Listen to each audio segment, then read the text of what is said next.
Have you ever experienced a breakup or have wondered how you could have prevented that breakup or possibly how you could have ended things better? Well, one thing I wanted to discuss today is how the lack of communication in a relationship can lead to the destruction of it. I want to talk about the relationship development and deterioration theory. And this theory consists of 10 steps. And I want to talk about the 5 steps of coming together. B, I want to talk about the 5 steps of coming apart. And then lastly, C, I want to talk about what can be the solutions to improve communications in a relationship. And to begin, I would like to start from the very beginning, which is the 5 steps of coming together. And step 1 of that is initiating. It's deciding whether you find this person attractive and you have your own appropriate greeting towards them. 2, experimenting, which is the second step. It's kind of exchanging information. You're getting to know one another. You're casual dating. Where are you from? Oh, me too, I'm from there, and you would like to look for things in common, and share that. Step 3, the third one, is intensifying. It's when you start having strong feelings of attraction towards the other person, and in a way you kind of start becoming more comfortable. This is kind of an important phase because this is the point, when you start to feel comfortable enough to call them baby, to hold their hand, maybe have sexual activity, share your secrets with your other significant other.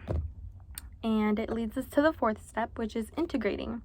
And this is a kind of funny step because this is where you start exchanging belongings, right? He gave me his hoodie and I gave him my scrunchie. And it's so funny because your interests and activities and even attitudes can join so much that even your friends have a hard time deciding who to invite, right? I can't just invite one of you. I have to invite both of you because you guys are a couple. And it leads to our final step of that phase, bonding. And I find it interesting because in the Reflect and Relate textbook, it states that the most obvious sign of bonding is marriage. And it's true. That's bonding, marriage, they have a lot to do with each other. And bonding basically is the phase where you announce your relationship publicly. You either post it on Instagram, your status changes on Facebook from single to I'm in a relationship.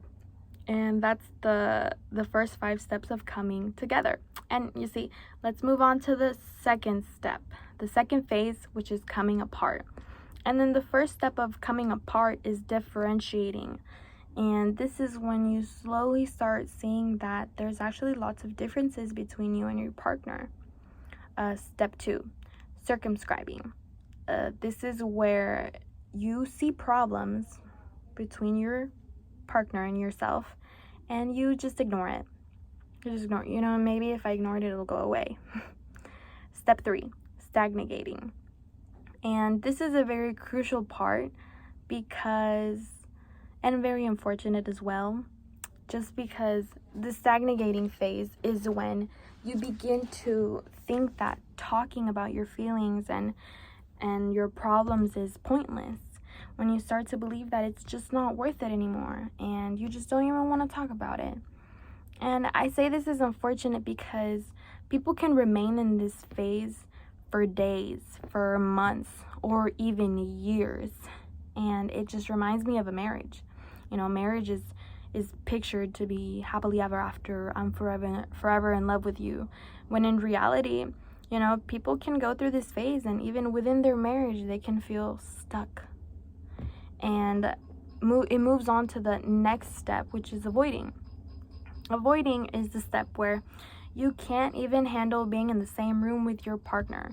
You just don't want to look at them. You don't want to be with them. You can literally distance yourself from them and not want anything to do with them.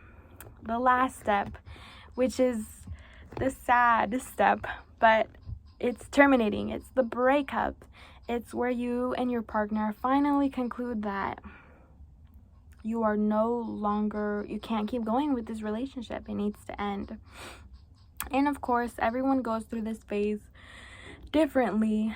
Some people cry, some people get angry, some people feel resentment, and some people aren't, unfortunately, they weren't able to express how they fully felt, you know. And then this leads me to the third point that I want to talk about, which is, what are the solutions? You know, how can I improve communications in a relationship? Because like we talked about in step 2 in point B, you know, sometimes miscommunication, you don't even want to talk to your partner. But let's look at now, what are the solutions? So I researched on an article that's called Dating and Sex by Bert, and it basically explains to have a clear conversation and to improve communication in the relationship, you need to have a clear mindset and a relaxed mindset as well. So when you're discussing issues with your partner, you're not holding back. You're controlling yourself. You feel relaxed. You want to have a clear conversation. Also trying therapy as well. Therapy can actually help you release and express your feelings easily. And then finally, being an active listener. It's important. I know everybody wants to be heard. You know, I want people to hear me, but sometimes we just have to recognize that I just need to stop talking and I need to listen to what my partner needs to say. And this just leads to the conclusion of my presentation. And so let's go over what we went through today. What we went through was point A, which was the 5 steps of coming together. Point B, which was the 5 steps of coming apart. And point C, which was the solutions to improve communications in a relationship. And just the final note, I would just like to say that there can be a long list of improving communications or improving your relationship, right? And the communication within it. But there is no guarantee these solutions will work. Like I said before, all relationships are different, and sometimes just breaking up is the best solution for both of you, for both partners. Not all relationships go through these phases. Some can skip a step. Others can just change the order or not go through them at all. But it's just different for everyone. And I'm just glad that I was able to explain this to you guys, and I hope you guys enjoyed. So thank you.